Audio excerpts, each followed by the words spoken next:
Hi friends, எல்லோரும் எப்படி இருக்கீங்க? இன்றைக்கி மோகனாஸ் கிச்சனில் நம்ம உப்பு உருண்டை எப்படி செய்கிறதுன்னு பார்க்க போகிறோம். இதை உப்பு உருண்டைன்னு சொல்லுவாங்க, உப்பு கொழுக்கட்டைன்னு சொல்லுவாங்க. இந்த உப்பு உருண்டையை காலையில் பிரேக்ஃபாஸ்ட்டுக்கும் செய்யலாம், இல்லைன்னா ஈவினிங் ஸ்நாக்காகவும் செய்யலாம். அது மட்டும் இல்லைங்க, இது விநாயகருக்கு ரொம்ப பிடிச்ச ஒரு ரெசிபி. நீங்கள் விநாயகருக்கு ஏதாவது பூஜை செய்கிறீங்க, இல்லைன்னா விநாயகர் சதுர்த்தி அன்னைக்கு இந்த உப்பு கொழுக்கட்டையை செஞ்சு நீங்கள் கடவுளுக்கு படைக்கலாம். இந்த உப்பு கொழுக்கட்டையை சைட் டிஷ் எதுவுமே இல்லாமல் அப்படியே சாப்பிட்லாம், ரொம்ப நல்லாயிருக்கும்.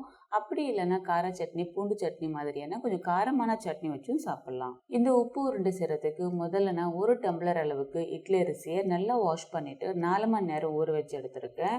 இது பார்த்திங்கன்னா 1/4 கிலோ அரிசி. உப்பு உருண்டையை பச்சரிசியில் செய்வாங்க, இல்லைன்னா நார்மல் சாப்பாட்டு அரிசியிலும் செய்வாங்க. ஆனால் இந்த ரெண்டுத்தோட கம்பேர் பண்ணும்போது நம்ம இட்லி அரிசியில் செஞ்சோம்னா இந்த உப்பு உருண்டை நல்லா சாஃப்டாக இருக்குது. அதனால தான் நான் எப்போவுமே இட்லி அரிசியை பயன்படுத்தி தான் இந்த உப்பு உருண்டையை செய்வேன். நீங்களும் ஒரு தடவை பச்சரிசிக்கு பதிலாக இந்த இட்லி அரிசியை பயன்படுத்தி உப்பு உருண்டை செஞ்சு பாருங்கள். நல்லா சாஃப்டாகவும் டேஸ்ட்டாகவும் இருக்கும். உங்கள் வீட்டில் இருக்கிற எல்லாருமே கண்டிப்பாக ரொம்ப விரும்பி சாப்பிடுவாங்க. இந்த அரிசி எடுத்து நம்ம மிக்ஸி ஜாரில் சேர்த்துக்கலாம். இந்த அரிசியோடவே கொஞ்சமாக தண்ணி இருக்கு பாருங்கள், நான் இதோடையே சேர்த்துக்கிறேன். இது கூடவே தேவையான அளவு உப்பு, கொஞ்சமாக தண்ணி சேர்த்து நல்லா அரைச்சி எடுத்துக்கலாம். இந்த மாவு நம்ம நல்லா தண்ணியாகவே அரைக்கலாம், கெட்டியாக அரைக்க வேண்டியது கிடையாது. அதனால் கொஞ்சம் தண்ணி ஆட் பண்ணிக்கலாம். பாருங்கள், நல்லா தோசை மாவு பதத்துக்கு நான் அரைச்சி எடுத்துட்டேன். அடுத்து இதை தாளிக்கிறதுக்காக அடுப்பில் ஒரு கடாய் வச்சுருக்கேன். இதில் 3 டேபிள் ஸ்பூன் அளவுக்கு எண்ணெய் சேர்த்துக்கலாம். எண்ணெய் நிறைய வேண்டான்றவங்க கம்மி பண்ணிக்கோங்க. எண்ணெய் காஞ்சதும் 1 டீஸ்பூன் அளவுக்கு கடுகு சேர்த்துக்கலாம். கடுகு வெடிச்சதும் 1 டேபிள் ஸ்பூன் கடலைப்பருப்பு, 1 டேபிள் ஸ்பூன் உளுத்தம்பருப்பு சேர்த்துக்கலாம். இந்த 2 பருப்புமே நல்லா வறுபட்டதுக்கு அப்புறமா 1 கொத்து கருவேப்பிலையை நல்லா பொடிசா நறுக்கி வச்சுருக்கேன், இதை சேர்த்துக்கலாம். இது கூடவே பொடிசா நறுக்கின 1 பச்சை மிளகா, நல்லா பொடிசா கட் பண்ண 1 காஞ்ச மிளகா, இதில் இருக்கக்கூடிய விதையெல்லாம் எடுத்துட்டேன். கடைசியாக 1/4 டீஸ்பூன் பெருங்காயத்தூள்.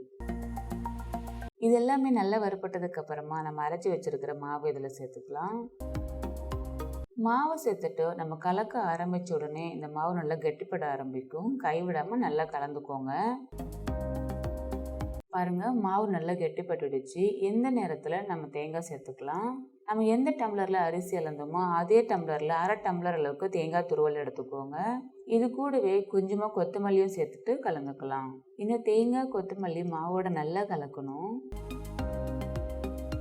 மாவு நல்லா கலந்துட்டேன். இப்போ நம்ம ஸ்டவ் ஆஃப் பண்ணிவிட்டு இது ஒரு பிளேட்டில் மாற்றிக்கலாம். இப்போ நல்லா சூடாக இருக்குது. இது சூடு குறைஞ்சி கை பொறுக்கிற அளவுக்கு வந்ததுக்கப்புறமா நம்ம நல்லா பிசைஞ்சுக்கலாம். இப்போ நல்லா சூடு குறைஞ்சி கை பொறுக்கிற அளவுக்கு இருக்குது. இதை பிசைகிறதுக்கு முன்னாடி நான் 1 டீஸ்பூன் அளவுக்கு நெய் சேர்த்துக்கிறேன். நெய் ஆப்ஷனல் தான், வேண்டான்றவங்க அவாய்ட் பண்ணிக்கோங்க. நல்லா இந்த அளவுக்கு பிசைஞ்சதுக்கு அப்புறமா இதுலேருந்து கொஞ்சமாக எடுத்து நம்ம உருண்டையாக செஞ்சுக்கலாம். நமக்கு எந்த சைஸ் உருண்டை வேணுமோ அதுக்கேற்ற மாதிரி மாவு எடுத்துக்கோங்க.